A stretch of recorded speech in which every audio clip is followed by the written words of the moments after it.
Hey, what's up guys? This is Anthony from Anthony's Customs, and for this review, we are looking at the new Marvel Legends Black Panther. Which you know it's Black Panther because it says it twice on the packaging. This is part of the Attuma Build-A-Figure wave.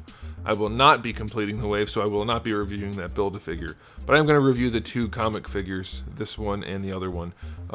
Anyway, they're pretty cool. This is like a nice update to the Black Panther figure. If you got the old one, you may not need this one as much, but it's a pretty solid release, so you might want to grab it. So let's go ahead and get it off the stand and take a closer look. This guy stands just about 16.5 centimeters, which makes him pretty close to, let's say, 6 5/8 inches for a quick size comparison. Here he is up against Darwin, and he's just a little bit taller. Now, this guy is on the new Bucky cap mold, and I'm going to call it that because I have a feeling we're gonna see a lot of it. Just a hunch. It's the Summers guy, it's Scott's brother. What's his name? I can never remember that guy's name. It's like Nova, Havoc. It's neither of those. Is it one of those? Whatever. Anyway, it's the new body, and it is a good body overall. It could be better, but it is a welcomed addition to the Marvel Legends collection, if you ask me. And so, just right off the bat, I'm gonna say, update your Black Panther. If you like Black Panther, get this one to replace your old one. Okay, it's built pretty well. Okay, before we get into anything else, though, let's do a question of the day. Which version of Black Panther is your favorite? I was thinking comics only, but if you want to pick MCU, you can do that. I do like the first appearance of him in the MCU. I think that was his best look, MCU-wise. But I'm going to go with the look of him that is represented by the Toy Biz Black Panther figure with the gold bits on it. I like that look a bunch. Okay, so this guy, almost completely solid black plastic. See if I can speak English. And then the gloves and boots are solid gray plastic. And then the belt is solid black plastic, and the cape is solid black plastic. The only paint on this figure are his eyes, Paint is singular. The only paint is his eyes. They did it in silver. Some people, I imagine, might like that. I guess they do that so that when the light hits it, it looks like they're kind of like lit up a little bit. But also, when the light's not hitting it, it looks a lot dimmer. So I would prefer white. Just paint it white. In fact, look at that. They painted him white on the box because the silver wasn't cutting it. And I'm guessing that's not even painted, but still, you get what I'm saying. The white eyes would look a lot better. So yeah, no paint on this guy. Nothing. It looks so cheap. Granted, it's Black Panther. He's almost solid black anyway, so I'll let it slide to some degree. But come on, it's so cheap looking. At least throw some shading on there or paint the lines. Like the box shows the lines being painted on the gloves and boots, but it's not. And so, not worth the price point. Putting that out there right now, I don't think any Marvel Legends are, but we have to review them anyway because a lot of you guys collect them. So aesthetically speaking, I do like the overall build on the body. Could be better, but it's good enough. I like the sculpt on the boots, like the lines being there is nice. The same thing for the gloves, even though his forearms seem a little bit skinny. The head sculpt is okay. It's a little broad. That seems to be a trend with Marvel Legends, but I think it's alright. It looks kind of menacing, and from the angles it looks really good, so I'll give it to him. But it's just like solid black plastic for this price point. Come on, throw some shading on there or something. At least paint the things that are there. Like the ropes here and the cape should not look the same. They should at least have different finishes. Same thing for the belt. Like, it shouldn't all be the exact same thing. So that's definitely a bummer. So aesthetically speaking, I want to give it a higher score, but the fact that it is just purely molded plastic, I have to knock it down to only a 7. It could be way better, but they just didn't want to, I guess. As far as accessories go, you get the 2 claw hands that come on them in the package, and then you get 2 fist hands. A paltry assortment, if you ask me. So that's going to be a 4 out of 10 for accessories. Something else, anything else would have been okay. I guess technically you could count the cape and you can remove it if you want, but that, like, there's nothing. Why aren't they including more stuff? Cheap bastards, that's why. Okay, I shouldn't say that. Okay, let's move on to, and of course, I want to point out, you know, people always say, it's not up to the people making the figures how they get made. I know that. I am complaining about Hasbro as an overall company, not the individuals working on the line, not making decisions that are just being told what to do. I get that. When I say line, I mean action figure line, not production line. I know that happens in China. Okay, so let's go ahead and talk about the articulation. What kind of neck do we have on this guy? We're back to the classics. They did a couple of ball pegs and we're like, nah, it's too effective, don't want to do it. It does look up pretty well. It looks down nicely, that's fine. No lollipop on this guy, so I really do like that. Rotate side to side, that's good.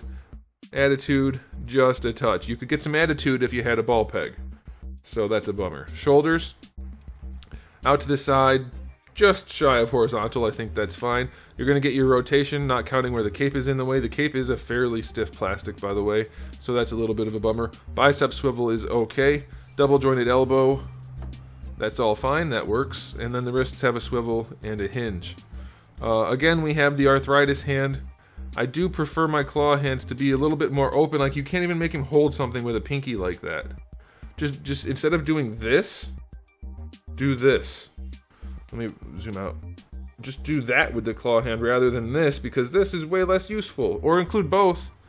Like, I get that there are some poses where this would be warranted, but most likely his hand would be open as if to claw, not as if to go like that, which is what he's doing. Okay, so then let's talk about the butterfly joint. A lot of people have been talking about these joints lately. I'll explain it. There's a peg that the arm connects to the body with. That's standard for almost every figure ever. In this case, it should just be pegging into the butterfly joint, which lets the arm go forward and back. It doesn't let the arm go back at all on this figure, and it's limited in other ways on other figures because they're connecting the peg all the way through to a slot inside the torso.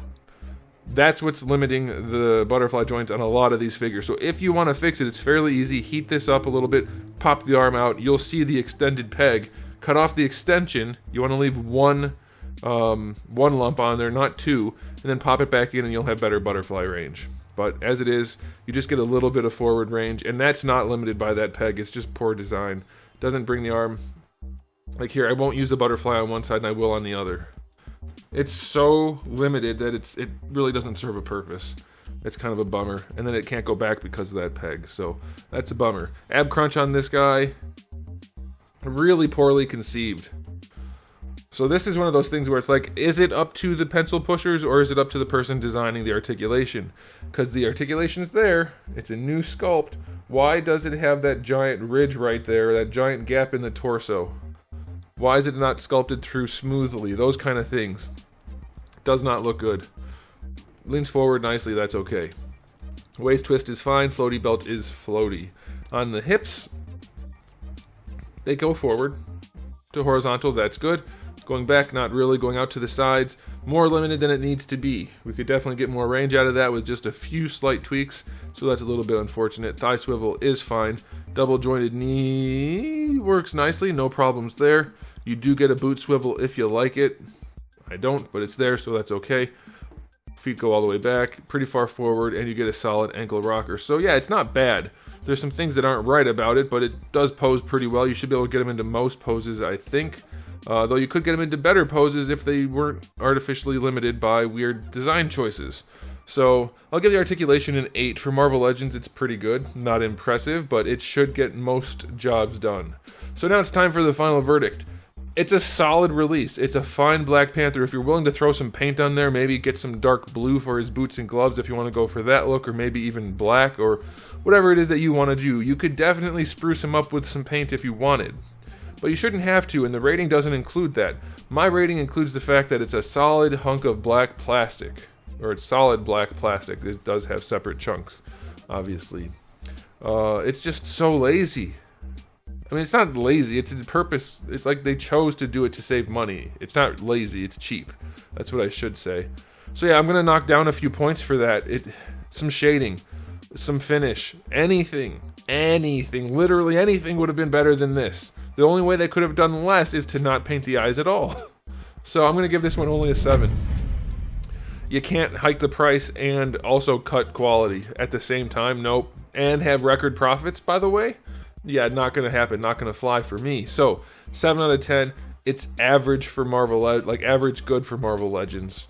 Most Marvel Legends that aren't absolute crap get somewhere between a 6 and an 8. So 7. There you go. Alright guys, thanks for watching. If you enjoyed the video, please do give it a thumbs up. If you didn't, you can give it a thumbs down. And if you haven't subscribed, you might want to. I have new videos almost every single day and thousands already on the channel. So make sure you come back for all of that. And in the meantime, keep collecting.